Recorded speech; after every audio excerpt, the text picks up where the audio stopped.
Sec. James Mattis is visiting Guantanamo Bay for Christmas in an unannounced move. Secretary of Defense James Mattis visited the Guantanamo Bay base in Cuba this Christmas, bringing holiday greetings to the troops. It is the first visit by a executive to the military base since Donald Rumsfeld's visit in 2002. Closing Guantanamo Bay was one of former President Barack Obama's biggest campaign pledges, on which he ultimately failed to deliver. On his visit this week, Mattis further dispelled any notion that the base would be abandoned, saying, "We need this base badly." Visiting the troops, Mattis visited with the troops at the Cuban base, offering them holiday greetings and expressing appreciation for their service. Mattis encouraged them, saying, "I am confident that we are doing the right thing here." Troops on the base questioned Mattis about the North Korean threat.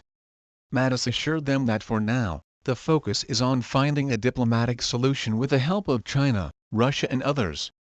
He told some Marines that North Korea is a not yet imminent but a direct threat to the United States. Still, he urged the troops to be prepared, saying, "You must be ready, and you must demonstrate you are ready in case of war." One of the clear hallmarks of President Trump administration has been stronger support and appreciation of the armed forces than the preceding Obama administration. Trump and Secretary Mattis have made it a point to regularly visit the troops at their posts around the world. Vice President Pence also made an unannounced visit yesterday to Bagram Airfield in Afghanistan. In an unscheduled speech, Pence expressed his support and appreciation for the armed forces serving there and told them that victory is closer than ever before. Gitmo remains open. On this visit, Mattis' primary intention was to visit the troops. He did not tour the detention facilities nor make any further statements regarding the use of the base as a military prison to house foreign combatants. Obama campaigned for 8 years on closing Guantanamo Bay as an internment camp for jihadists and foreign militants from the Middle East.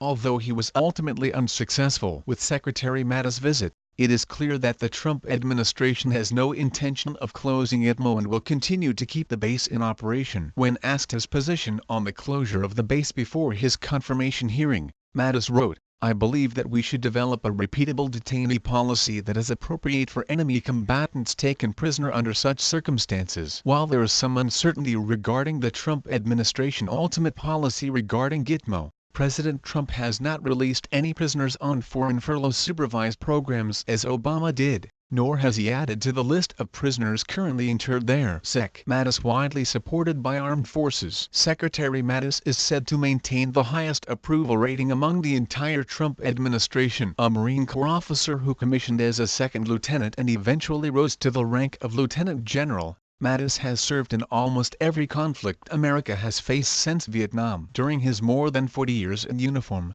he has commanded Marines at all levels, from infantry rifle platoon to a Marine expeditionary force. He commanded an infantry battalion in Iraq in 1991, an expeditionary brigade in Afghanistan in 2001 directly following the 9/11 attacks, further Marine divisions in Iraq in 2003, and all Marine forces in the Middle East as commander. Marine Expeditionary Force and U.S. Marine Forces Central Command. At U.S. Central Command, he directed military operations of more than 200,000 soldiers and allied forces across the Middle East. The appointment of General Mattis as Secretary of Defense is perhaps the most favorable cabinet appointments President Trump has made. Mattis commands unparalleled respect throughout the armed forces. A man who rises above politics and shows first and foremost his support for the troops is exactly the right man for the job of Secretary. Trump will undoubtedly continue to receive high praise and good press from Sec. Mattis' intense commitment to keeping this country safe along with our troops all over the world.